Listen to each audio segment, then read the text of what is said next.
பிஸ்மில்லாஹிர்ரஹ்மானிர்ரஹீம். நஹ்மதுஹு வ நுஸல்லி அலா ரசூலிஹில் கரீம். அம்மா பஅத் ஃபகத் கால அல்லாஹு தஆலா ஃபில் குர்ஆனில் அஸீம் ஃபில் குர்ஆனில் மஜீத் பஅத அஊது பில்லாஹி மினஷ் ஷைத்தானிர் ரஜீம். பிஸ்மில்லாஹிர் ரஹ்மானிர் ரஹீம். வ ஆஷிருஹுன்ன பில் மஅரூஃப். ஸதகல்லாஹுல் அலீம்.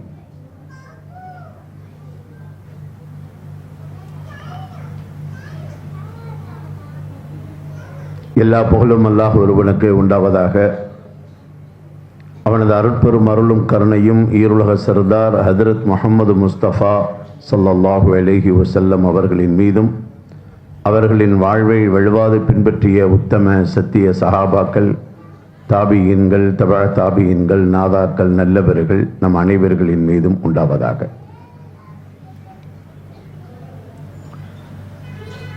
கண்ணியத்திற்கும் பெருமரியாதைக்கும் உரிய இந்த புனித மஜ்லிஸினுடைய அவைத்தலைவர், மேலும் இங்கே வரவேற்புரை நிகழ்த்திய, மேலும் இந்த நிகழ்விலே முன்னிலை வகிக்கக்கூடிய, மேலும் எனக்கு பிறகும் நல்லதொரு சிறப்புரை ஆற்ற இருக்கக்கூடிய ஆலிம் பெருமக்கள் அனைவரையும் நானும் முன்மொழிந்து வரவேற்றவனாக இந்த மஹமூதியா பெண்கள் அரபிக் கல்லூரியின் 3ஆம் ஆண்டு நிறைவு விழா மற்றும் முதலாவது பட்டமளிப்பு விழாவினுடைய நிகழ்விலே சில செய்திகளை உங்களுக்கு முன்னால் பரிமாறிக்கொள்ள ஆசைப்படுகின்றேன். நேரம் சுருக்கமான நேரம். அல்லாஹ் இதை விசாலமாக்கி வைப்பானாக. இங்கே சொல்லப்படக்கூடிய வார்த்தைகளை, கேட்கக்கூடிய வார்த்தைகளை வாழ்விலே எடுத்து கடைபிடிப்பதற்கு அல்லாஹ் நல்ல நசீபை தருவானாக. இந்த நிகழ்வை முன்னெடுத்து நடத்தி கொண்டிருக்கக்கூடிய அறிஞர் பெருமக்கள், அதேபோல இந்த மஹமூதியா பெண்கள் அரபிக் கல்லூரியிலே பட்டம் பெறுகின்ற மாணவிகள், அவர்களை பெற்றெடுத்த பெற்றோர்கள், அவர்களுடைய உறவினர்கள் எல்லோரையும் மனமுவந்து நானும் வரவேற்று, அருமையான பெருமக்களே, கொஞ்சம் பெண்கள் பகுதியில் அமைதியாக இருக்கணும். இப்படிப்பட்ட சந்தர்ப்பங்கள் கிடைக்கிறதே ரொம்ப ரேர். ஏதோ இப்படி நம்ம சந்திக்கிறோம். குழந்தைகளை அமைதிப்படுத்துங்க.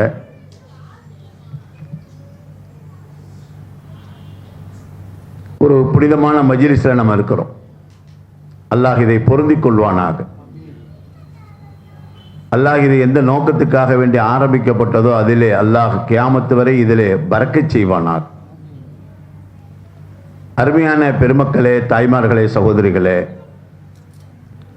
இவ்வாண்டு பட்டம் பெறக்கூடிய மாணவிகளே, ஆசிரியை பெருமக்களே, பொதுவாகவே இன்றைய உலகத்திலே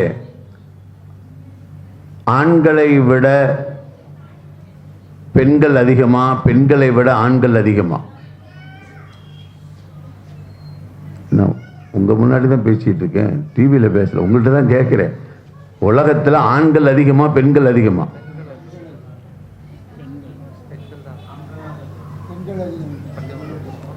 பெண்கள் அதிகம். இது உலகறிந்த விஷயம். ஆனா சகோதர பெருமக்களே, ஆண்களுக்கு இஸ்லாத்தினுடைய நிகழ்வுகளிலே நாம் கொடுக்கக்கூடிய அந்த நெறிமுறை வழிகாட்டுதல்கள் பெண்களுக்கு மிக மிக சொற்பமான நிகழ்வுகள். ஆண்களுக்கு நமக்கு இருக்கக்கூடிய இந்த தீனுடைய, இந்த மார்க்கத்தினுடைய தொடர்பும், பெண்களுக்கு நாம் ஏற்படுத்தி வைத்திருக்கக்கூடிய மார்க்கத்தினுடைய தொடர்பு அரிதிலும் அரிது. ஆனா பெண்கள் அதிகம். லாஜிக்கா யோசிச்சா ஆண்களை விட பெண்களுக்கு நாம் சமூக ரீதியாக, மார்க்க ரீதியாக, ஷரியத்து ரீதியாக பலதரப்பட்ட கட்டம் நிகழ்வுகளை அவர்களுக்கு நாம் வழங்க வேண்டும். ஆனால் ரொம்ப ரேர். ஹஜ்ரத் ஸல்லல்லாஹு அலைஹி வஸல்லம் அவர்களுக்கு முன்னால் ஒரு பெண்மணி வந்து கேட்டார்கள். அன்னை ஜைனப், ரசூலுடைய மனைவி அல்ல, ஒரு சஹாபி பெண்மணி. ரசூல் ஸல்லல்லாஹு அலைஹி வஸல்லத்திட்டு நபி அவர்களிடத்திலேயே முறையிட்டு கேட்டார்கள், யா ரசூலல்லாஹ் இது என்ன நியாயம் என்று கேட்டார்கள். ரசூல் நியாயத்துக்கே பிறந்தவங்க யாரு? ரசூலை விட யார் நியாயம் சொல்ல முடியும்? ரசூல் ஸல்லல்லாஹு அலைஹி வஸல்லத்திலே ஒரு கோரிக்கை வைத்தார்கள், இது என்ன நியாயம்? இது ஆண்கள் ஜும்மா தொழுகிறார்கள், ஜனாசா தொழுகையிலே கலந்து கொள்ளுகிறார்கள், இன்னும் பலதரப்பட்ட நிகழ்வுகளிலே அவர்கள் பங்கு கொள்ளுகிறார்கள். பெண்களாகிய எங்களுக்கு அந்த நிலை இல்லை. அவங்க எங்களை விட அதிகமான பெண்ணம்பெறும் நன்மைகளை பெறுகிறார்களே யார சொல்லலாம்.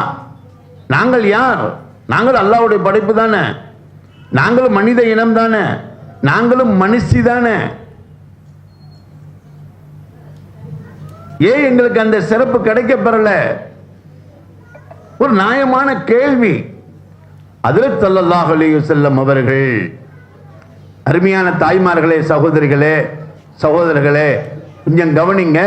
நபி ஸல்லல்லாஹு அலைஹி வஸல்லம் அவர்கள் ஒரு வட்டுருக்கமான ஒரு வார்த்தையை அந்த சமூகத்துக்கு சொல்லிக் கொடுத்தார்கள். ஆமா, ஆண்கள் ஜும்மாவிலே கலக்கிறார்கள், ஜனாசாவில் கலந்துக்கிறாங்க, இன்னும் பலதரப்பட்ட அமல்களில் முன்னால் நிற்கிறார்கள், ஜிஹாதுகளிலே கலக்கிறார்கள், எவ்வளோ நன்மைகளை பெறுகிறார்கள். ஆனால் பெண்களுக்கு இல்லை என்பதுதான் கேள்வி. நபி ஸல்லல்லாஹு அலைஹி வஸல்லம் அவர்கள் சொன்னார்கள், அருமையான சமூக பெண்மணிகளே கவனியுங்கள், அந்த ஆண்கள் இந்த அமல்களை செய்வதற்கு, இந்த செயல்பாடுகளை செய்வதற்கு நீங்கள் உறுதுணையாக இருங்கள் என்று சொன்னார்கள். நீங்க உறுதுணையா இருந்தீங்கன்னா அவர்களுக்கு என்ன நன்மை கிடைக்கிறதோ அத்தனை நன்மைகளும் உங்களுக்கு கிடைக்கும் என்றார்கள். இன்னொரு ஹதீஸ்ல வருது, அத்தாலுல் அல் கைரிக்கு ஃபாயிலிஹி, யாரு செய்யல ஆனா செய்வதற்கு அறிவித்து கையை நீட்டினார் பாருங்க, வழியை காண்பி கொடுக்காரு பாருங்க, அவருக்கும் செய்த நன்மை கிடைக்கும் என்றார்கள். அருமையான சகோதரிகளே, தாய்மார்களே, மாணவிகளே கவனிக்க வேண்டும். நாம் இந்த அமல்களுக்கு நாம் உறுதுணையாக இருந்தால் நமக்கும் அந்த நன்மைகள் கிடைக்கப்பெறும். அடுத்தொரு பிரிதொரு ஹதீஸிலே ஸல்லல்லாஹு அலைஹி வஸல்லம் அவர்கள் பேசும் பொழுது சொன்னார்கள், இன்னைக்கெல்லாம் சொர்க்கத்தை பெறுவதற்கு எவ்வளவோ அமல்களை நமக்கு கற்றுக் கொடுக்கப்பட்டிருக்கிறது இஸ்லாத்தில். ஆனா பெண்களுக்கு ரொம்ப வெரி வெரி வெரி ஈஸியான முறையில் நீங்கள் சொர்க்கத்தை பெற முடியும். சொல்லட்டா? ரொம்ப ஈஸி. ஸல்லல்லாஹு அலைஹி வஸல்லம் சொன்னாங்க, வாழ்நாள் எல்லாம் நோன்பு வைப்பதல்ல பெண்களை நீங்கள் சொர்க்கத்தை அடைவதற்கு, வருஷந்தோறும் நீங்கள் ஹஜ்ஜி செய்வதல்ல, உங்களுடைய நகைகள்லாம் கலட்டி தர்மம் செய்ய வேண்டிய அவசியம் இல்லை. ஆனால் ஈஸியான முறையில் நீங்கள் சொர்க்கத்தை அடைய வேண்டும் என்றால், தாய்மார்கள்ட்ட கேட்கிறேன், சொல்லட்டா? ஈஸியான முறையில் சொர்க்கத்தை நீங்கள் அடைய வேண்டும் என்றால் உங்கள் கணவன்மார்களுக்கு கட்டுப்படுங்கள் என்று சொன்னார்கள். அஜித், அது ஒண்ணுதான் அஜித் சிரமம், அது ஒண்ணுதான் சிரமம். நீங்க எதை வேண்டாலும் சொல்லுங்க. இன்னைக்கு பல கணவன்மார்கள் கட்டுப்பட்டு போயிட்டாங்க யாருக்கு? மனைவிக்கு. அது நம்மளை பிடித்த துரதிர்ஷ்டவசம். அது கணவனுக்கு நீ கட்டுப்பட்டு நடு, கணவனுக்கு நீ அடிபணிந்து நடந்து கொண்டால் சொர்க்கம் உனக்கு என்றார்கள். எத்தனை பெண்களுக்கு இந்த செய்தியை கொண்டு போய் நாம் சேர்த்து இருக்கிறோம்? எத்தனை பெண்களுக்கு நாம் கொண்டு போய் சேர்த்திருக்கிறோம்? அதுதான் நிஸ்வான். அருமையான சகோதரிகளே, மாணவிகளே, நாம் இந்த மஹமூதியா நிஸ்வானிலே இன்னைக்கு குழுமி இருக்கிறோம். ஆண்களை விட பெண்கள் 2 மடங்கு வந்திருக்கிறோம். இது எங்க போனாலும் இந்த நோய் இருக்குத்தான் செய்யுது, எல்லா இடத்துலையும் இருக்கு, அல்ஹம்துலில்லாஹ். ஆனா இது ஒரு ஆரோக்கியமானது தான். ஏன்னா ஒரு ஆணுக்கு கல்வியை கொடுப்பதை விட ஒரு பெண்ணுக்கு தீனுடைய கல்வியை கொடுப்பது என்பது அவங்க ஒரு ஹோல்சேல் மாதிரி, ஆண்கள் ரீட்டைல் மாதிரி. ரீட்டைலுக்கும் ஹோல்சேலுக்கு வித்தியாசம் இருக்கா இல்லையா? ரீட்டைல் தானே, ஹோல்சேல் பெண்கள். அதுல நீங்க விளங்கிட்டீங்களா என்னன்னு தெரியல. இன்னொரு உதாரணம் சொல்றேன். ஆண்கள் வந்து ஜெராக்ஸ், எக்ஸ்ரே, பெண்கள் வந்து ஸ்கேன். ஸ்கேன்ல தெளிவா தெரியுமா, எக்ஸ்ரேல தெளிவா தெரியுமா? எல்லாம் தமிழ் தானே. பெண்கள் வந்து ஸ்கேனு, ஆண்கள் வந்து எக்ஸ்ரே. ஒரு ஆணிட்ட ஒரு தீனுடைய செய்தியை கொடுப்பதை விட கொடுக்கணும், ஒரு பெண்ணிடத்தில் கொடுத்தால் அந்த முழு குடும்பமே என்னவாக ஆகும், முழு குடும்பமே.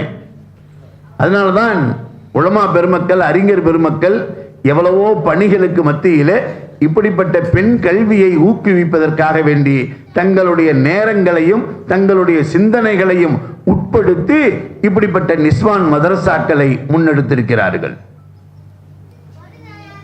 பெண்கள்கிட்ட ஒன்று சொல்லிட்டா போதுங்க, டிவிலாம் கொடுக்க தேவையில்லை, அந்த செய்தி போய் சேர்ந்துடும். யார்ட்டையும் சொல்லாதேன்றே சொல்லிட்டு போய்கிட்டே இருப்பாங்க. யார்ட்டையும் சொல்லாதேன்னே சொல்லிட்டு ஒன்ட்ட ஒன்று தான் நான் சொல்கிறேன். இந்த சில பேர் பத்திரிக்கை வைப்பான், கல்யாணம் நாளை கழிச்சு இருக்கும், சரி இப்போதான் உங்களுக்கு ஃபஸ்ட்டு பத்திரிக்கை 6 மாதமாக வச்சுக்கிட்டு இருக்கான், வந்து இப்பயும் சொல்கிறேன், நாமளும் அதை கேட்டுக்க வேண்டியதாக இருக்கு. சகோதரிகளே, பெண்களுக்கு தீனுடைய தொடர்பை ஏற்படுத்தி கொடுக்குதல் அது எவ்வளவு பெரிய மாற்றங்களை ஏற்படுத்தும் என்பது நிதர்சனமாக நாம் இன்னைக்கு கண்டுகிட்டு இருக்கிறோம். நிதர்சனமாக கண்டுகிட்டு இருக்கிறோம். பெண்களுக்கு தீனை கொடுக்கல, ஆண்கள் என்னதான் மார்க்கத்தை அவர்கள் விளங்கி இருந்தாலும் கூட அமுல்படுத்துவதற்கும் அத்தனை அதிகாரத்தை வைத்திருப்பவர்களும் பெண்கள்கிட்ட தான் நம்ம இன்னைக்கு ஒப்படைச்சிருக்கிறோம். பள்ளியாசலுக்காண்டி ஒருத்தர் வசூலுக்கு போனாங்க, போய் கேட்டாங்க, இப்படி ஒரு மதரசா கட்டுறோம், எதுக்கோ ஒன்று கேட்டாங்க, இந்த நான் கேட்டு வரேன்னு எங்கே போகிறாரு, எங்கெங்க போகிறாரு, பிவிட்ட கேட்குறாரு. கேட்கணும், நல்லதுங்கிறேன். எனக்கு இருக்கும் கௌரவம் என்ன, எனக்கு இருக்கும் கண்ணியம் என்ன, நான் சம்பாதித்தது. பெண்கள்கிட்ட கேளுங்க, பெண்கள்கிட்ட கேளுங்க. நீங்க கூட 10,000 கொடுக்கலான் இருப்பீங்க, ஏங்க நல்ல காரியம் நடக்குதுங்க, இந்த வளையத்தை கூட வித்து கொடுங்கன்னு சொல்லுவாங்க. யாரும் இப்ப கொடுத்துடாதீங்க. பெண்கள்கிட்ட எல்லாம் அப்படிப்பட்ட ஒரு வகையான உணர்வு எல்லாம் கொடுத்துருக்கிறான். நாமெல்லாம் இன்னைக்கு பேசிக்கிட்டு இருக்கிறோமேங்க, நம்மெல்லாம் இன்னைக்கு பேசிக்கிட்டு இருக்கிறோமே, மெம்பர் படி இருக்கா இல்லையா? மெம்பர் படி பள்ளியில் இருக்கா இல்லையா? மெம்பர் படி. அதே மாதிரி இந்த ஜனாசா தூக்கிட்டு போறோம் பாருங்க, என்ன சொல்றது, சந்துக்கு, இந்த 2 நிகழ்வுகளுக்கும் அஸ்திவாரமே பெண்கள் தான். அஸ்திவாரமே யாருதான்? அதை முன்னெடுத்தவர்கள், அதை முதலாக முன்மொழிந்தவர்கள் பெண்கள். ஆனா இன்னைக்கு நாம அந்த ஜனாதா சந்துக்கள் ஆண்கள் படுத்துக்கிறோம். பெண்களுக்காக வேண்டி உருவாக்கப்பட்டதுதான், ஒரு பெண்ணு தான் அதை முன்னெடுத்து வைத்தது. நபி அவர்களை ஒரு மரத்திலே சாய்ந்து மதீனா நகரத்திலே அவர்கள் குத்பா கொடுக்கின்ற நேரத்திலே அந்த மரக்கிளை ஆடியது, அந்த பெண் ஆடி போய் விட்டது. பெண் ஆடி போய் விட்டது. எவ்வளவோ ஆண்களும் தான் தொழுதாங்க, அன்னைக்கு ஆண்களும் பெண்களும் தொழுதாங்க. ஆனா ஆடி போய்விட்ட ஒரு பெண்மணி வந்து யார சொல்லலாம் என்று முறையிட்டது. யார சொல்லலாம், நீங்க தடுமாறி விழுந்துட்டா என்ன ஆகிறது இந்த உம்மத்துல? எனவே நீங்கள் தடுமாறாமல் நின்று குத்துபா கொடுப்பதற்காக வேண்டி நான் ஒரு மெம்பரை செய்து கொண்டு வருகிறேன் என்று பெண்ணு தான் நபியிடத்தில் கேட்டது. சகோதரிகளே, மாணவிகளே, தாய்மார்களே, பட்டம் பெறக்கூடிய மாணவிகளே, அவர்களை பெற்ற தாய்மார்களே, கொஞ்சம் கவனிங்க. ஒரு புரட்சி பெண்ணாக உருவாக வேண்டும். நாம தான் ஏறி நிற்கிறோம். ஆனால் அந்த மெம்பர் படியினுடைய உருவாக்கத்தினுடைய முதலாக முன்மொழிந்தவர்கள் யார் என்றால் பெண்கள். நாமளும் சந்தூக்களை போய் படுத்துக்கிறோம், நம்மளை சந்தூக்களை வச்சு கொண்டு போறாங்க. ஆனா சந்தூக்கை ஏற்படுத்துவதற்கு முதலாக முன்மொழிந்தவர்கள் பெண்கள். நான் வரலாற்றுக்குள்ளே எல்லாம் போகல, இதனுடைய துவக்கங்கள் எப்படி இருந்தது என்று. ஏன் நமக்கு அப்படிப்பட்ட ஒரு ஆற்றலை நாம ஏங்க உருவாக்கி கொள்ள முடியாது? அருமையான சகோதரர்களே, தாய்மார்களே, சகோதரிகளே, இன்றைய காலகட்டம் நிகழ்வு, இன்னைக்கு இருக்கக்கூடிய நம்மளை சுற்றி இருக்கக்கூடிய நெருக்கடிகள் எப்படி இருக்குது? முஹல்லாதோறும் வீட்டுக்கு வீடு, வீட்டுக்கு வீடு என்ன? ஹிஜ்ரத்னா விளங்குதுங்களா? முகரத்தில் தான் இருக்கிறோம்.